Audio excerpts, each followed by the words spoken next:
इस कार्यक्रम के पुण्यार्जक हैं माता पिता श्रीमान रूपचंद जी जैन, श्रीमती कमला जैन, दिनेश जैन, रेखा जैन, दिवेश जैन, दिशा जैन, गंगवाल परिवार, प्रवासी मुंबई, निवासी ब्यावर।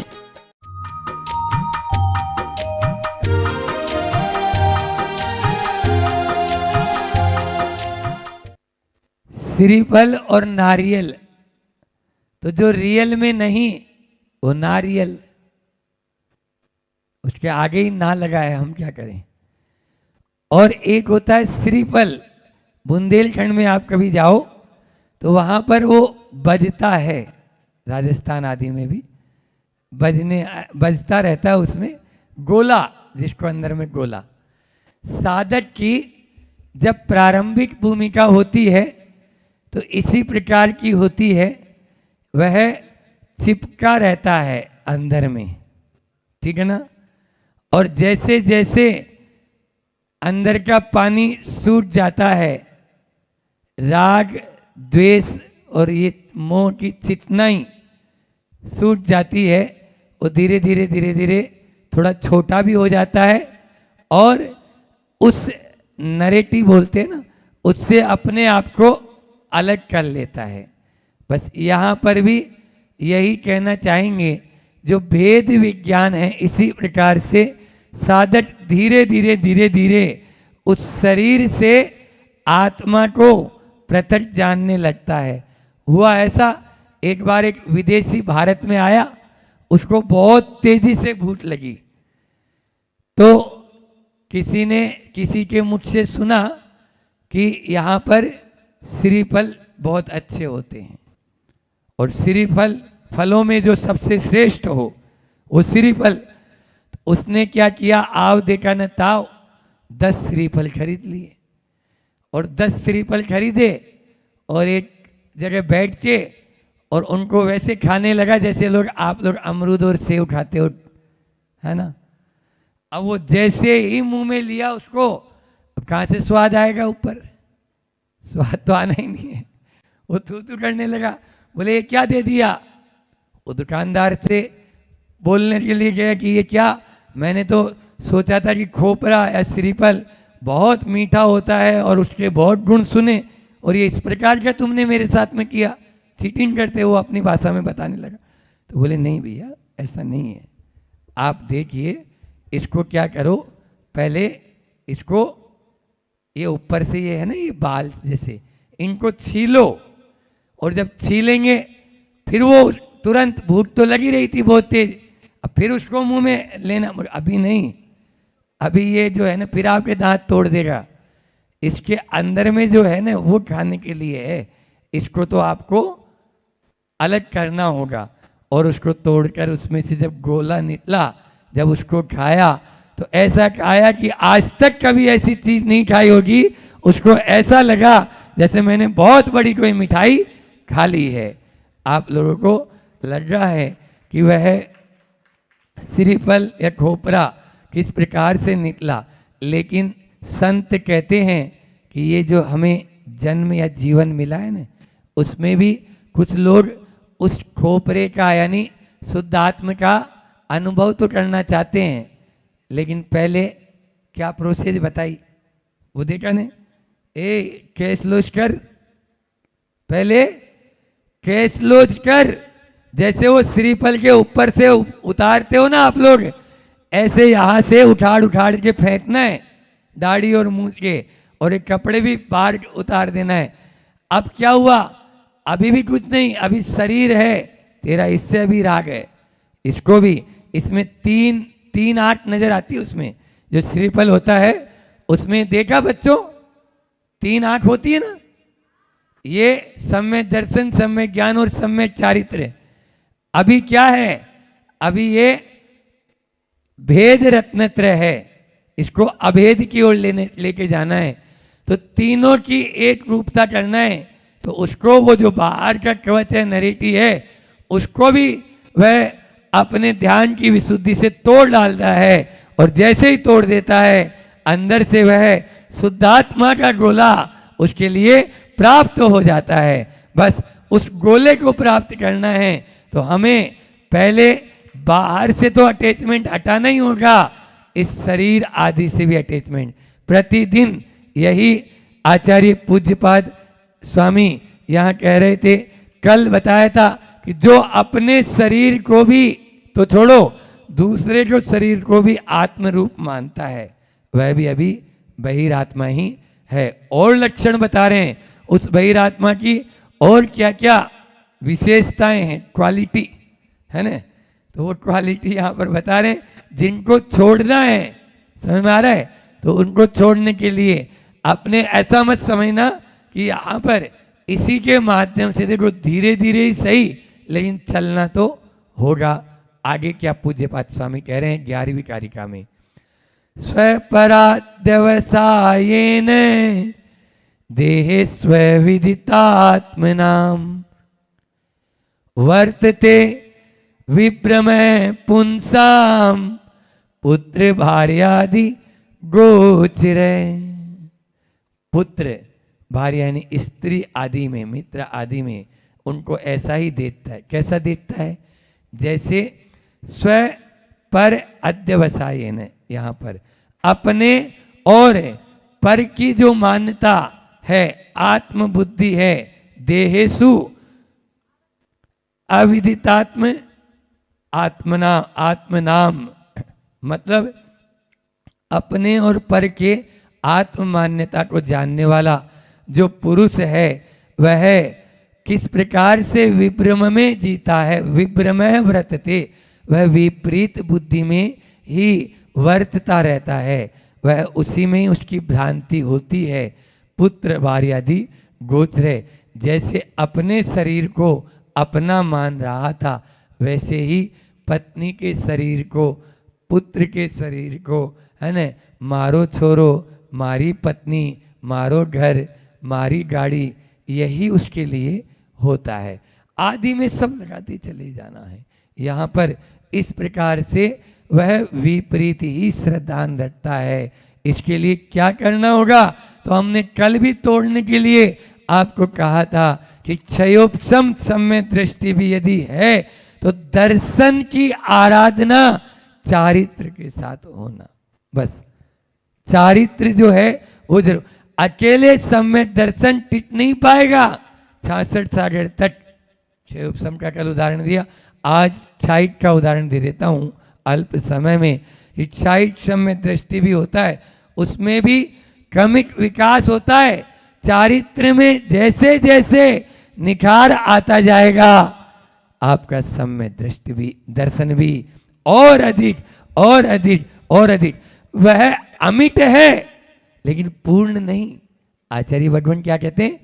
क्षाइक यानी अमिट लेकिन अभी पूर्ण नहीं, पूर्ण नहीं, वह पूर्ण नहीं है। इसलिए उसको धीरे धीरे धीरे धीरे आगे तक, आप रामचंद्र जी की कथा अपन कर लेते हैं। पद्म पुराण में आता है कि जब वे क्षाइक सम्य दृष्टि थे, ये सबको मालूम है, ठीक है ना। तद्भव मोक्षगामी आपके ही महाराष्ट्र के यहाँ मांगी तुंगी से उनका निर्वाण हुआ। सुन रहे हो बच्चों? कोई आपसे पूछे रामचंद्र जी कहाँ से मोक्ष गए तो क्या बताओगे? और हनुमान जी, हाँ, राम हनु सुजीव सुरील गवयज्ञ वाक्य नील महानील। इस प्रकार से नील आदि जो थे उनके सभी ही ये वानर वंशी थे, वानर नहीं थे, वानर वंशी, वहाँ से मोक्ष गए। तो कहने का मतलब ये है, वे रामचंद्र जी जब सीता का हरण हो गया तो उनकी स्थिति पाडलो जैसी हो गई। समझ में आ रहा है? हाय सीते, हे सीते, कहाँ है तू? कहाँ चली गई? कैसे तुम्हें कौन ले गया? और एक केंद्रीय पेड़ पौधों से पूछ रहे हैं, पर्वत से पूछ रहे हैं क्या तुमने सीता को देखा? झरनों से पूछ रहे हैं क्या तुमने सीता को देखा?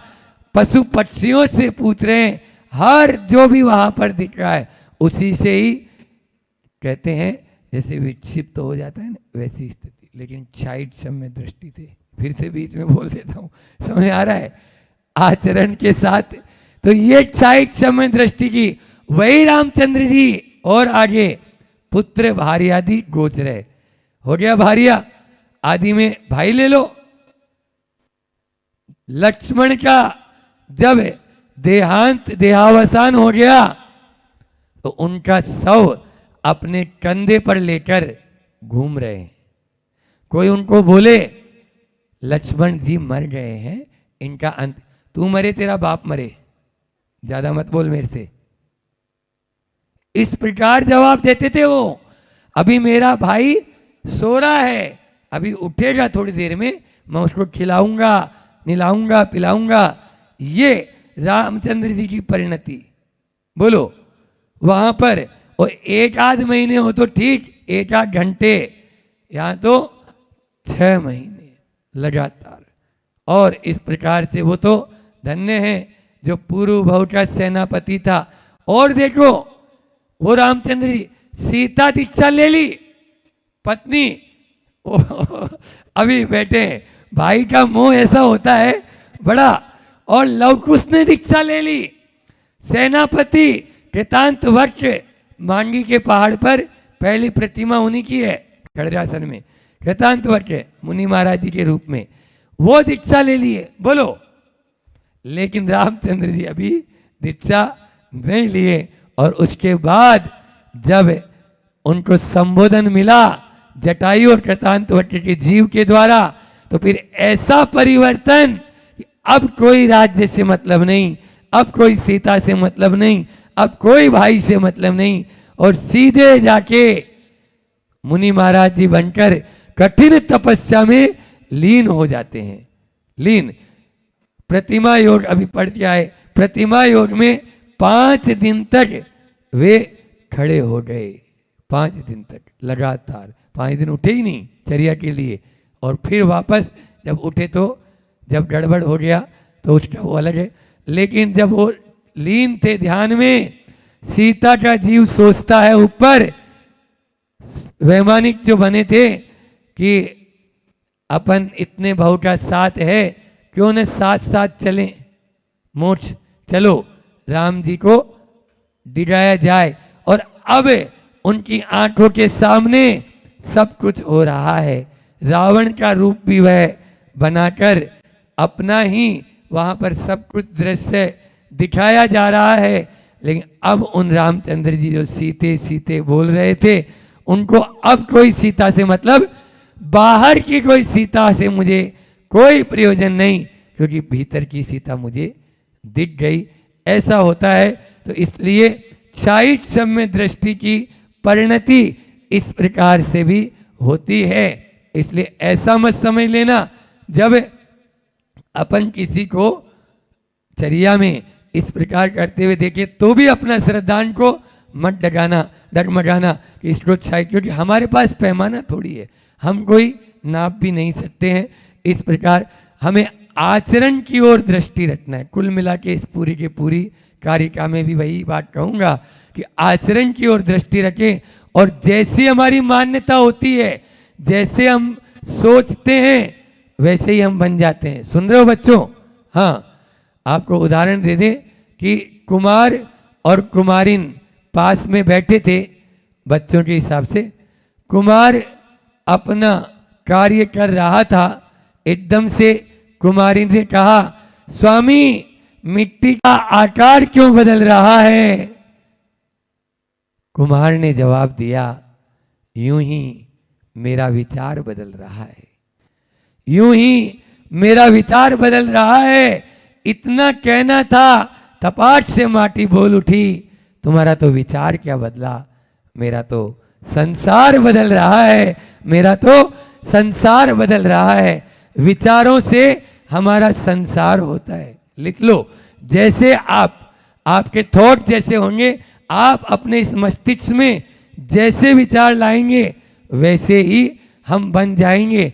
आप देखिए, वह कुमार था, मिट्टी के लोंदे से चिलम बना रहा था। चिलम का काम होता है खुद जलना और दूसरों को जलाना। लेकिन मिट्टी थोड़ी ज़्यादा हाथ में आ गई, सोचा इसकी सुराही बना दूं। तो सुराही क्या काम करती है?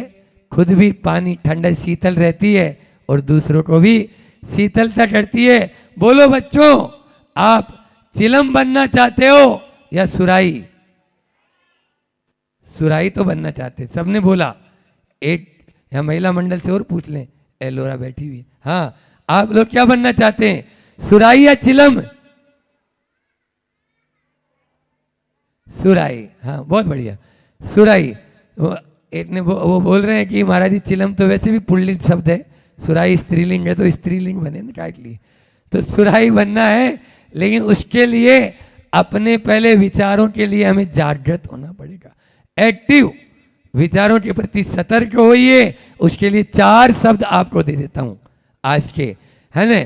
4 को आप यदि अपना लेंगे तो बच्चों हर क्षेत्र में आप सक्सेसफुल होंगे, चाहे आप परमार्थ के क्षेत्र में जाओ और चाहे आप गृहस्थ आदि के क्षेत्र में जाएंगे। पहला है आत्म जागृति, सेल्फ अवेयरनेस। आत्म जागृति होना बहुत जरूरी है। अपने विचारों के प्रहरी बने, अपने स्वरूप को हमेशा याद रखें। मेरा स्वरूप क्या है? कौन सा भजन बोला था आज ऊपर पहाड़ पर पूजा में? बोलो। अंत में जयमाला में एक भजन सुनाया था मैंने, यह जले नहीं अग्नि में और भीगे नहीं पानी में, दुनिया में दुनिया में दुनिया में सबसे न्यारा ये आत्मा हमारा, बोला था। बोलो। हाँ, तो इसको आपको याद रखना पड़ेगा, बार बार बार बार बार बार यही चिंतन करेंगे तब जाकर। तो स्वरूप को याद रखो और परिणामों के प्रहरी बनो, ये है आत्म जागृति। दूसरा है आत्म नियंत्रण, सेल्फ कंट्रोल। अपना कंट्रोल अपने हाथ में रखो। हमारे यहाँ दूसरे के द्वारा आपकी स्थिति अभी कैसी है बता दूं? बता दूं? उस ट्यूबलाइट से भी कहीं बीती है। अरे ट्यूबलाइट का तो स्विच दबाएगा तब कोई जलेगी। आप तो कोई दूसरा ट्यूबलाइट की स्विच दबा रहा है और आप जल उठते हैं, और वो बुझा रहा है, आप बुझ जाते हैं। अपनी ट्यूबलाइट की स्विच अपने हाथ में रखो, दूसरों के हाथ में मत दो। यह है आत्म नियंत्रण। और तीसरा है आत्म अनुशासन। आत्म अनुशासन, सेल्फ डिसिप्लिन। आत्म अनुशासन यहाँ गुरुकुल के बच्चों के लिए बहुत अच्छा हम देखते हैं, कभी कभी थोड़ा बहुत होते हैं, अन्यथा आत्म अनुशासन। एक बच्चा, इनका बड़ा बच्चा खड़ा हो जाता है हमारी पाठशाला में भी या सुबह भी, और वो बच्चा पूरे सबको कर लेता है और सारे बच्चे आपस में एक दूसरे को देखते रहते हैं। यह है आत्म अनुशासन। आत्म अनुशासन होगा तो शासन और प्रशासन की कभी जरूरत नहीं पड़ेगी, और आत्म अनुशासन नहीं है तो शासन और प्रशासन कुछ कर नहीं सकता, कुछ कर नहीं पाता है। देख तो रहे हैं बड़े बड़े कांड हो जाते हैं, लेकिन कुछ नहीं, आत्म अनुशासन नहीं है तो क्या क्या हाल हो रहे हैं अपन देखें। आज मुनि महाराज भी सुरक्षित नहीं बच पा रहे हैं। ये किसका नतीजा है? ये आत्म अनुशासन का नतीजा है। आत्म अनुशासन नहीं होता तो आदमी गाजर मूली की तरह आदमी को काट देता है।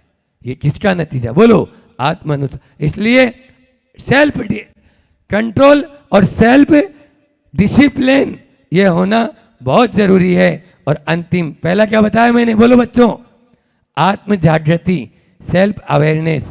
दूसरा बताया आत्म नियंत्रण, सेल्फ कंट्रोल। और तीसरा बताया आत्म अनुशासन, सेल्फ डिसिप्लिन। और चौथा है आत्म संतुष्टि, यानी सेल्फ सेटिस्फैक्शन। आत्म संतुष्टि बच्चों, जब तक अपना आत्म संतुष्टि नहीं होती है आपके भीतर में, जब भी गलत काम करते हैं अपन, कोई भी हो चाहे, वो अंदर से एक आवाज आती है, उस आवाज को हम दबा देते हैं। दूसरों को खुश करने के लिए कोई कार्य मत करो। आज तो ऐसा हो गया है, पत्नी भी वो कपड़े पहनती है जिससे पति खुश हो जाए। पति से पूछती है मैं कौन सी साड़ी पहनूं, और पति पूछता है मैं कौन से कपड़े पहनूं। वारे दुनिया। और तो क्या, आप अपना आत्म संतुष्टि, वो जूता काट रहा है उसको, लेकिन किसी ने पूछ लिया क्यों भाई, क्या गजब का जूता लेके आए, कहाँ से लेके आए? उसको कितना क्या लगता है, गुदगुदी होने लगती है, और पाँव कट रहा था उसको भूल ही गया। यही हो रहा है, ये आत्मसंतुष्टि, सेल्फ जो है सेटिस्फैक्शन जब तक नहीं होगा तब तक कुछ नहीं होगा।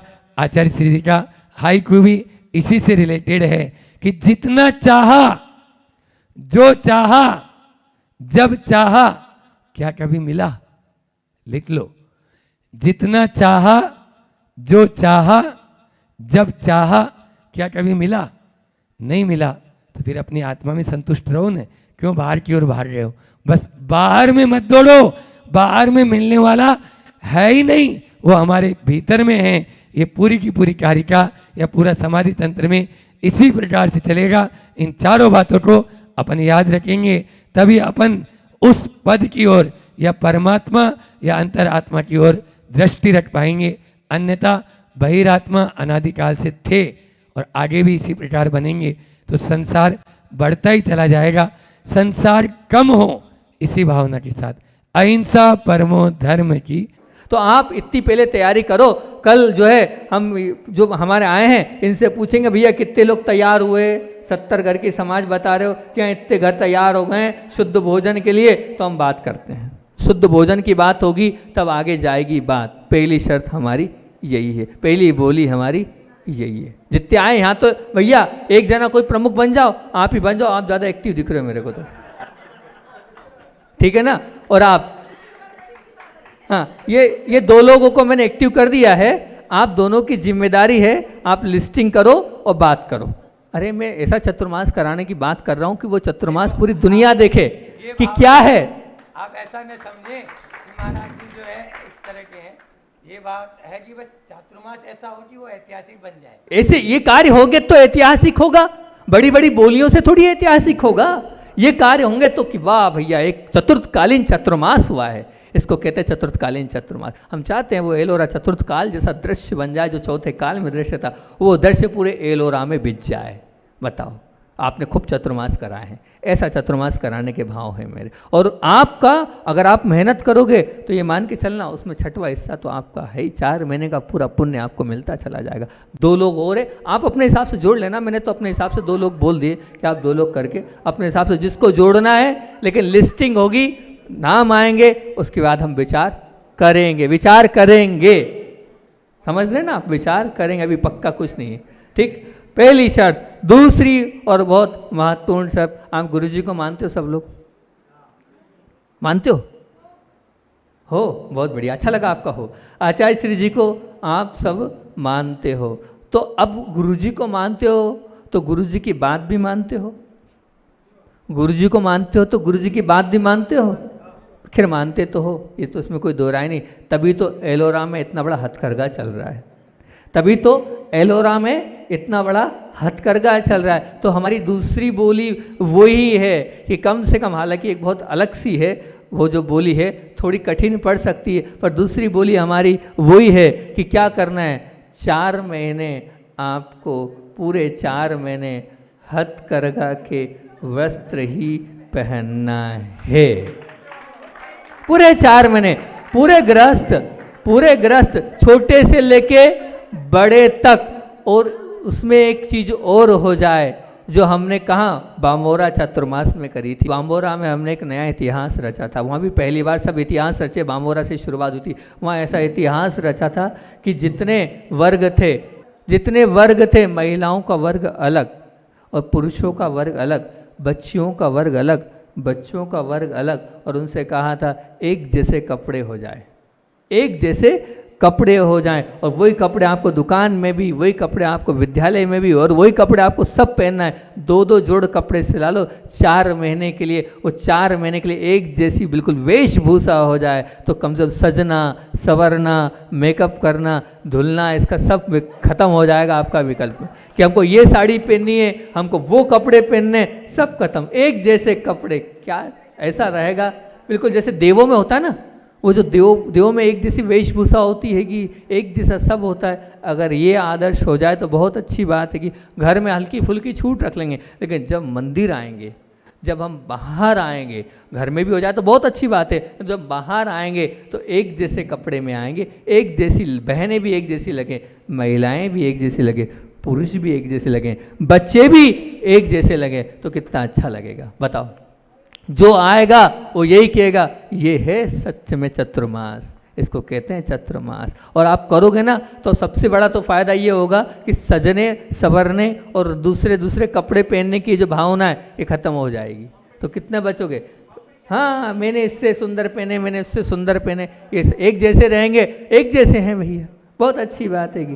तो ये दूसरी भावना, दूसरी बोली हमने रखिएगी दोनों। अगर ऐसा लगता है कि वो कपड़े महंगे पड़ रहे हैं या इस प्रकार की कोई व्यवस्था हो रही है तो हथकरघा वालों से बोल दिया हमने, आप चिंता नहीं करना, आप तो सबको देना है।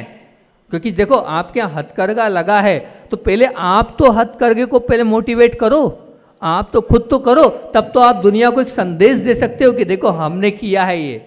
हम गुरुजी को तो मानते हैं, लेकिन गुरुजी की बात भी मानते हैं। और बात जब होगी जब आप उसको अपने जीवन में उतारोगे, उतारने वाला महान होता है। आप उतारोगे तो बहुत, इससे क्या होगा, वो जो हथकरघा वाले भाई लोग हैं उनको भी प्रोत्साहन मिलेगा कि देखो ये पूरा गांव हम नहीं है, पूरा गांव हमारे साथ है और उन्होंने हमारा सहयोग किया। जीवन पर्यंत की तो बात ही नहीं कर रहा हूँ मैं, सब बात कितने महीने की कर रहा हूँ, सिर्फ 4 महीने की। फिर आगे जो आपको अच्छा लगे करना, बात की बात है। लेकिन 4 महीने के लिए अभी 2 बोलियां, और भी बोलियां हो सकती है, पर पहले 2 बोली तो हमने रखी है।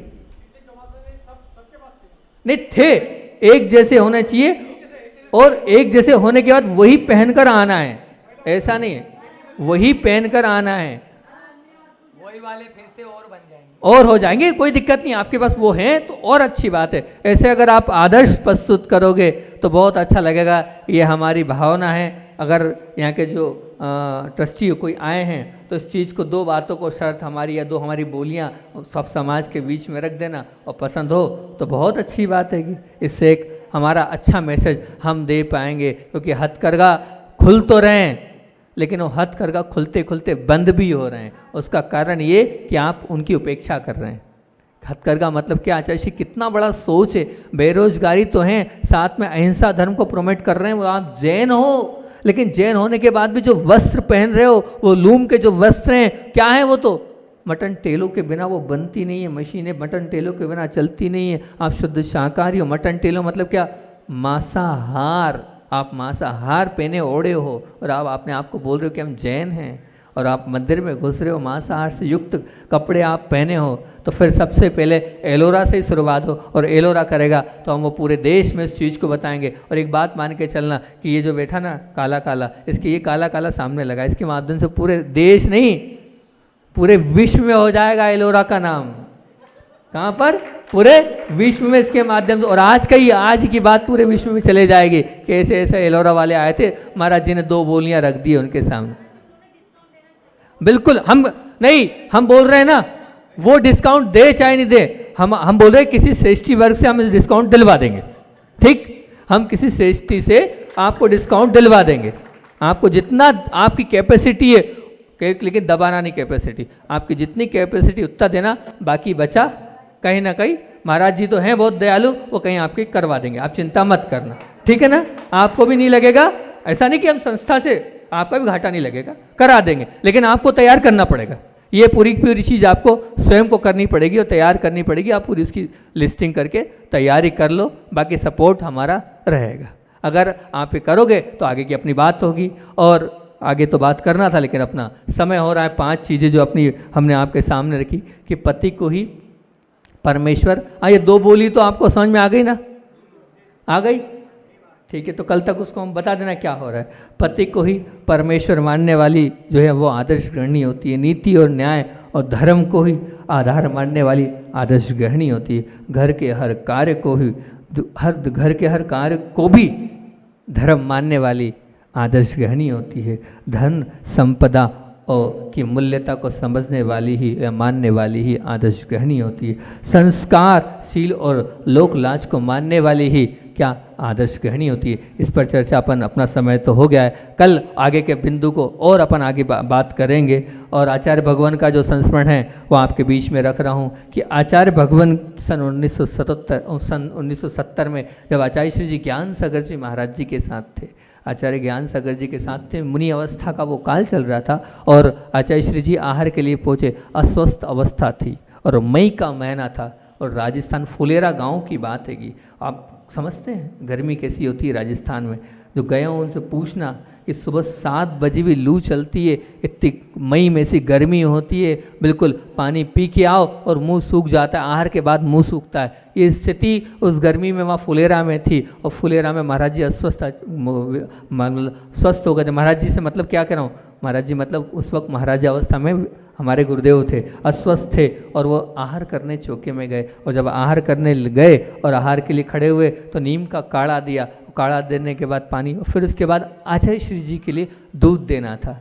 जब दूध देना था तो दूध थोड़ा सा गर्म था, तो गर्म दूध था तो वो गर्म दूध था तो गर्म दूध को ठंडा करने लगे। अब ठंडा करने में देर हो गई तो आचार्य श्री जी ने क्या किया, देर हुई, सिंह वृत्ति थी, अयाचक वृत्ति होती हैगी एक साधु की, उन्होंने देखा देर हो रही है, कब तक ऐसे हाथ फैला के खड़ा रहूं, तुरंत बैठ गए। शुरू में गर्मी में ये है वीरचर्या, इसको कहते हैं वीरचर्या। कल मेरे साथ लेट हो रहे थे, मैं बैठ नहीं पा रहा था गर्मी को देखकर, मैंने कहा उपास की पाड़ना बैठूं नहीं बैठूं, आ गया उतनी देर में पानी, लेट तो हो रहे थे, ये कहलाती है। और मेरी जगह आचार्य श्री जी होते तुरंत बैठ जाते, ये होती है वीरचर्या। फिर आकर सब आए, ज्ञान सागर जी महाराज जी से कहा तो ज्ञान सागर जी ने कहा यही कहा कि नहीं, उनने जो पालन किया है वो मूलाचार को पालन किया है। वीरचर्या तो यही होती है, हम करेंगे, आप दे रहे हो तो ठीक, नहीं दे रहे हो तो ऐसे भीख नहीं मांगेंगे और हम क्या करेंगे, बैठ जाएंगे। ऐसी आयाचक वृत्ति के पूज्य गुरुदेव में बोलिए आचार्य भगवान विद्यासागर जी महामुनि राज की।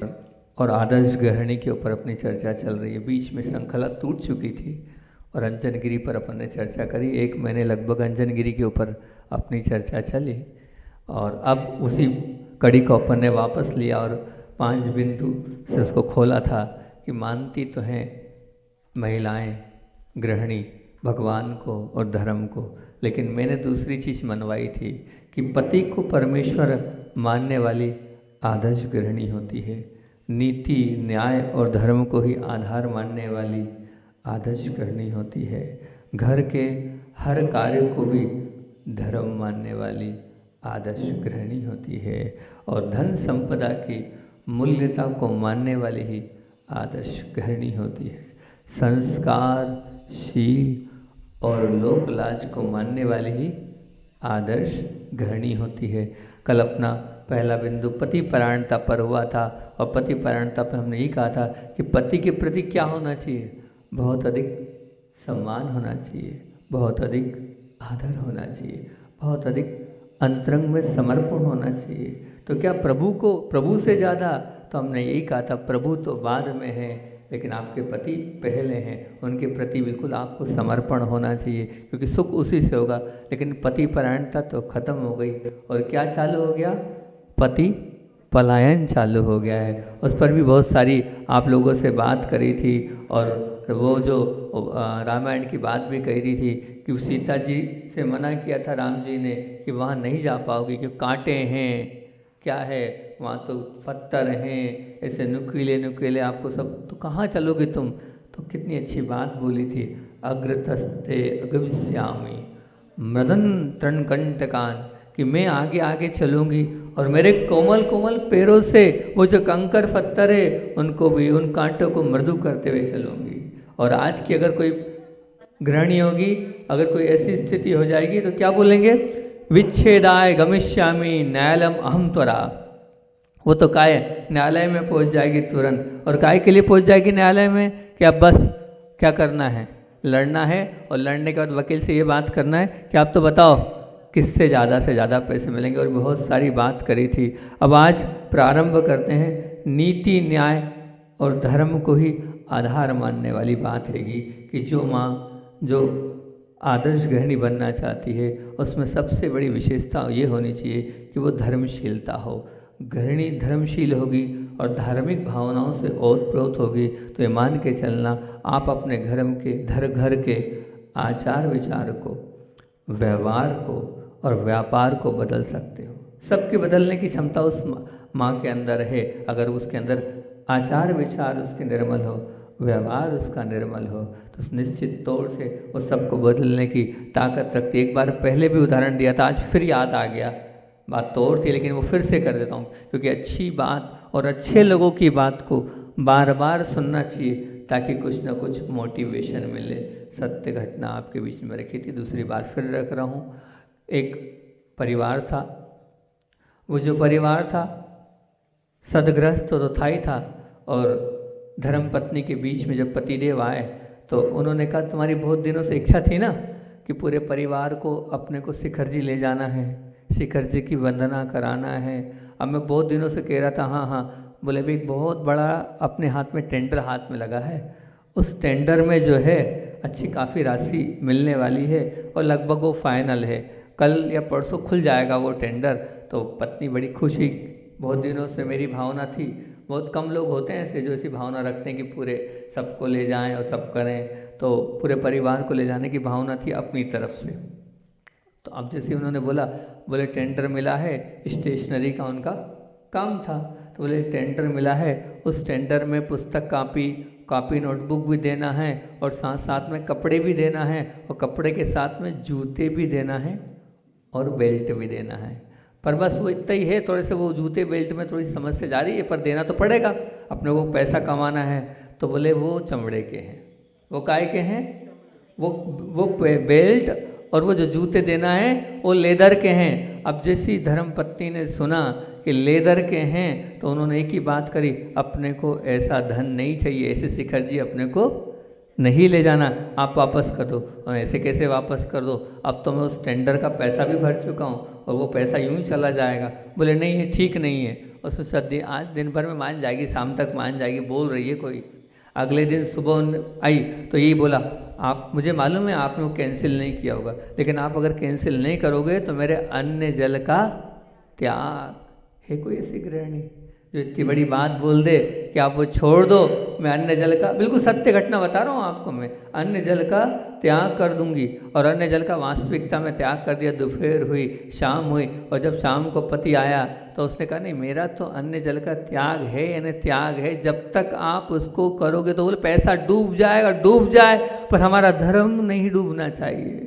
हमारा धर्म, हम हिंसा धर्म को मानने वाले हैं, जैन धर्म के अनुयायी हैं, और आप चमड़ा बेचोगे, वो बेल्ट। तो उसने यही समझाया अपन थोड़ी कुछ कर रहे हैं, अपन तो डायरेक्ट ना उसका कुछ करेंगे, वो वहाँ से वहाँ, अच्छा एक काम करते हैं, उस बेल्ट का या उस जूते का कुछ जो प्रॉफिट नहीं लेंगे, अपन डायरेक्ट वहाँ के वहाँ कर देंगे। नहीं, पर आपके साइन से ही सब कुछ हो रहा है ना, आप ही उसमें बीच में है ना। बिल्कुल नहीं बोले, आपकी उसमें कोई भी रजामंदी नहीं होनी चाहिए। मैं नहीं जानती, कैंसिल हो जाए तो हो जाए, मेरा तो अन्न जल का त्याग है। जैसे उन्होंने ये बात बोली, बात बोलने के बाद उनको समझ में आया, और समझ में आने के बाद उन्होंने क्या किया, अगले दिन गए, अगले दिन जाकर वो टेंडर कैंसिल करा दिया, और टेंडर कैंसिल हुआ, लेकिन जो पैसा था वो पैसा वापस नहीं मिला।